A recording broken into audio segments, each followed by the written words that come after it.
અત્રેના ચોટીલા સબ ડિવિઝનની અંદર ચોટીલા, થાનગઢ અને મૂળી તાલુકામાં કોઈ પણ પ્રકારની ગેરકાયદેસર પ્રવૃત્તિ થતી હોય તો તેની બાતમી કે હકીકત આપવા માટે અત્રેથી 8792313404 નંબર એક વોટ્સએપ નંબર જાહેર કરેલ છે।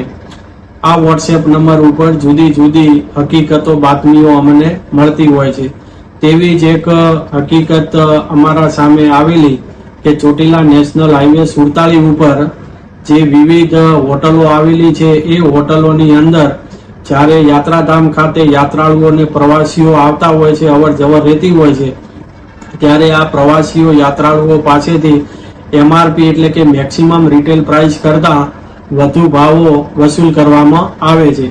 આ હકીકતોને ધ્યાને લઈ અત્રેથી અમારી નાયબ કલેક્ટર પ્રાંત ચોટીલાની ટીમ, મામલાદાર ચોટીલા અને જિલ્લા લેવલેથી તોલમાપ ખાતાના અધિકારીઓની સંયુક્ત ટીમો બનાવી અને જે 10 હોટલો જે યાદી મળેલી હતી એ તમામે તમામ હોટલોની અંદર ટીમો દ્વારા તપાસણી હાથ ધરવામાં આવેલ હતી। આ તપાસણી દરમિયાન કુલ 5 હોટલોમાંથી આ હકીકત સાબિત થઈ કે એમઆરપી કરતા વધારે ભાવ વસૂલવામાં આવે છે। જેમાં હોટલોમાં જોવામાં આવે તો શ્રી રાજરાજેશ્વરી હોટલ ચોટીલા, જેના માલિક છે અભયકુમાર મહેન્દ્રકુમાર સિંગાળા, રાજમહેલ હોટલ કુંભારા,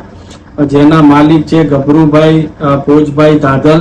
શ્રી કૃષ્ણા હોટલ નાના કાંદાસર,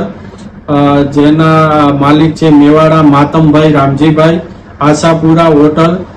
માલિક દિલીપસિંહ મહાવીરસિંહ જાડેજા અને બંસી હોટલ જેના જોગરાણા રવિભાઈ હીરાભાઈ। આ 5 હોટલોની અંદરથી એમઆરપી કરતા વધુ રકમ વસૂલવામાં આવતી હતી, જે સ્થળ પરની ટીમો દ્વારા આ હકીકત સામે આવી, જેથી આ ગુનાહિત પ્રવૃત્તિ સાબિત થતા તમામ હોટલની સામે એક હોટલ દીઠ 10,000 રૂપિયા દંડ લેખે 5 હોટલો સામે 50,000 રૂપિયાની દંડનીય કાર્યવાહી કરવામાં આવેલ છે। વધુમાં આ 5 હોટલ માલિકોની સામે ભારતીય નાગરિક સુરક્ષા સંહિતાની કલમ